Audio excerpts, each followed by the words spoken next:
चले, अब जब बात हो रही है पीटीआई की तो बात अली अमीन गंडापुर साहब की करते हुए उनके एक रोल की ऑफ़र की बात कर लेते हैं। वो ये कह रहे हैं कि वो अफ़गानिस्तान तालिबान के साथ बातचीत को लीड कर सकते हैं, क्योंकि हम एक तरफ कमेटी के इजलास से सुनते हैं और वज़ीर दिफा कहते हैं कि अटैक होगा, स्ट्राइक्स होंगी अफगानिस्तान में मसले के हल के लिए, या मल्टी प्रोंग्ड स्ट्रेटजी होगी। ख्वाजा आसिफ जी, ख्वाजा आसिफ हमारे वज़ीर दिफा ये कह रहे हैं। दूसरी तरफ हम ये देख रहे हैं कि हमारे नुमाइंदा जो अफगानिस्तान के लिए हैं मोहम्मद सादिक साहब, वो अफगानिस्तान पहुँच गए। तो अटैक्स कहाँ रह गए अफगानिस्तान के मामले में? नहीं, कोई फ़र्क नहीं पड़ता। देखिए, मैंने हमेशा आपसे बात की, कहा है इस प्रोग्राम में कि टॉक फाइट का मतलब क्या है। ये कभी ऐसे नहीं होता कि सिर्फ फाइट ही हो, हमेशा टॉक भी होती है। अच्छा, अब यूक्रेन में हो रही है ना लड़ाई जी, तो टॉक भी हो, हाँ, वो कहते हैं टॉक करो, सिर्फ फाइट के साथ तो काम नहीं चलेगा। तो टॉक तो चलती रहती है। अच्छा। वो इसीलिए चलती है कि अगर टॉक कामयाब हो जाए तो फाइट जो है उसको फिर रोक दिया जाए। मगर फाइट को अगर रोका जाए तो टॉक कामयाब नहीं हो सकती, बिकॉज वो जो प्रेशर टैक्टिक्स होते हैं जो फाइटिंग के जरिए मिलते हैं, एक हावी हो गया, एक कमज़ोर हो गया, वो फिर उनको मिलते नहीं हैं। तो वो जो लड़ाई होती है उसके साथ आपकी टॉकिंग पोजीशन बेहतर हो जाती है, जो लोग जीत रहे हों। तो इस वक्त तो रशिया जीत रहा है ना वहाँ, इस वक्त तो इसलिए यूक्रेन वाले जो हैं वो तो they don't want to get into talks. वो तो कहते हैं जंग को कंटिन्यू किया जाए। वो तो डोनाल्ड ट्रंप उनको धमकियां दे रहा है कि मैं आपके हथियार बंद कर दूंगा, एम्यूनेशन बंद कर दूंगा, इंटेलिजेंस शेयरिंग बंद कर दूंगा, आप टेबल पे आए बात करें। और उधर जो यूरोपियंस जो हैं वो अब इकट्ठे हो गए हैं, वो कहते हैं कि नहीं, ये तो बड़ी कमज़ोरी का इजहार है और हम तो नहीं छोड़ेंगे इसको। तो उन्होंने अपने डिफेंस एक्सपेंडिचर्स बढ़ाने शुरू कर दिए हैं। उन्होंने ट्रंप के खिलाफ एक महाज बनाने की कोशिश कर रहे हैं। वो लड़ाई झगड़े हो रहे हैं वहाँ, और इतना आसान नहीं होगा, मगर तो ये चीज़ें चल रही हैं इस वक्त। ट्रंप की और पुतिन की बातें चल रही हैं, ट्रंप, पुतिन और चाइना की बातें चल रही हैं, मगर रशिया के साथ ज़ेलेंस्की की बात नहीं अभी चल रही। वो भी आगे चलेगी, आप देखिएगा, वो चलेगी। तो इनकी बात जो चलाने की कोशिश कर रहे हैं गंडापुर साहब, वो क्यों नहीं मानी जा रही? 2 माह से उन्होंने एक पीस प्लान दिया है और वो फॉरेन ऑफिस और इंटीरियर मिनिस्ट्री के पास अब तक पड़ा है। ये तो गंडापुर साहब कहते हैं ना, इसमें हकीकत क्या है और क्या नहीं है, वी डोंट नो। और गंडापुर साहब जो है वो मतलब कुछ कर भी सकेंगे कि नहीं कर सकेंगे, ये तो नहीं वहाँ जाके कोई और ना काम ख़राब कर दें, कोई और वादे ना कर रहे हैं। देखिए ना, अभी यहाँ केपी में तो पोजीशंस बड़े वाज़ेह हो गई हैं। गंडापुर साहब कहते हैं कि जो लोग यहाँ सेटल हो गए हैं अब उनको रहने दें और लड़ाई झगड़े ना करें। दूसरे लोग हैं जो तालिबान है, वो लड़ाई झगड़े के वो कर रहे हैं। एस्टैब्लिशमेंट हमारी कहती है लड़ाई झगड़े करने फिर लड़ना पड़ेगा। तो ये तो मसले बन रहे हैं ना। गंडापुर साहब केपी की गवर्नमेंट से किसी किस्म की कार्रवाई नहीं करना चाहते। उन्हें डर लगा हुआ है कि अगर उन्होंने कुछ हेल्प की एस्टैब्लिशमेंट की तो सारी अटैक जो है वो केपी गवर्नमेंट पे आएगी जी। अभी तो सिर्फ कुछ मखसूस इलाकों में हो रहा है ना, और वो भी अटैक हो रही है ऑन पुलिस स्टेशन या सिक्योरिटी के लोगों के ऊपर। सिविलियन इदारे जो हैं या गवर्नमेंट के इदारों के ऊपर नहीं हो रही वहाँ। जैसे एएनपी को पहले टारगेट किया गया माजी में, उस तरह पीटीआई को नहीं किया जा रहा। जिस दिन गंडापुर ने हाथ बटाया एस्टैब्लिशमेंट का, उस दिन गंडापुर के ऊपर अटैक आएगी and he will be a target. तो वो तो नहीं करेगा। तो इसलिए I think there are these issues. इसीलिए वो कहता है मैं यहाँ ऑपरेशन नहीं होने दूंगा। अब without the provincial, under the constitution, without provincial help या प्रॉमिस मांगे हेल्प तो फिर मिलती है ना।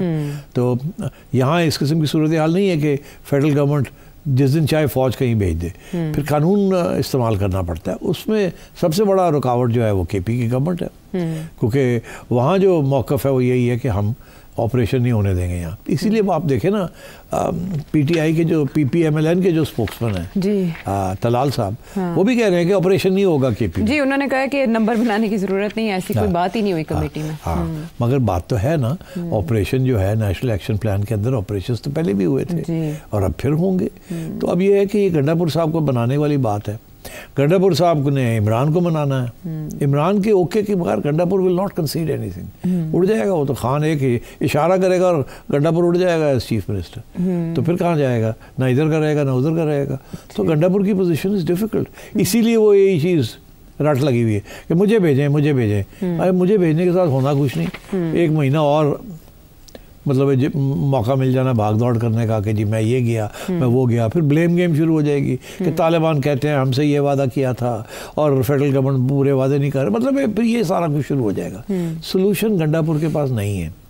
अगर फेडरल गवर्नमेंट के पास सोल्यूशन नहीं है, तो गंडापुर साहब के पास कहाँ से सोल्यूशन आ गई? नहीं आ सकती। इसलिए आई थिंक सादिक साहब गए वहाँ अगेन के एक्सप्लेन करने कि देखिए जो कुछ हमारे ऊपर हो रहा है, हम बहुत जैसे कहते हैं ना, we are at the end of the line, बस हो गई हमारी, अब हम कैसे रोकेंगे हमारे फौज को? वो they are ready to carry out attacks, ठीक, और ये बात बिगड़ जाएगी आपके लिए भी हमारे लिए भी, और ये फिर जाके अफगानिस्तान के अंदर एक और नया सिविल वॉर शुरू हो जाएगा। उस सिविल वॉर में मतलब आप नहीं बच सकते, किसी का फायदा नहीं आप में से। आप नहीं बच सकते, मतलब हम तो दूर बैठे हैं ना, सिविल वॉर तो आपके यहाँ होगी, हमारे यहाँ तो नहीं होगी, आपस में होगी। तो फिर अगर ऐसे हुआ तो फिर किसी का फायदा नहीं है आपके यहाँ। उससे बेहतर ये है कि आपकी बेस्ट स्ट्रेटजी है कि हमारे साथ हाथ बटाएं। हमने पहले भी आपकी हेल्प की है, हमेशा हमने आप लोगों की हेल्प की, आपको पनाह दी, आपको सब कुछ किया। अब क्या हो गया कि आप हमारे खिलाफ हो गए हैं? हमने क्या गुस्ताखी की है? अगर कोई गलती हुई है तो बताइए, will set it right. But eventually your survival जो है depends on us and our survival depends on you. तो we need to act together. ये बलोच जो हैं या TTP वाले जो हैं, ये अफगानिस्तान को तबाही की तरफ ले जा रहे हैं। They are going to make it an outpost of India. India के जो इंटरेस्ट हैं have not nothing to do with Afghanistan, उनका पाकिस्तान के साथ ताल्लुक है।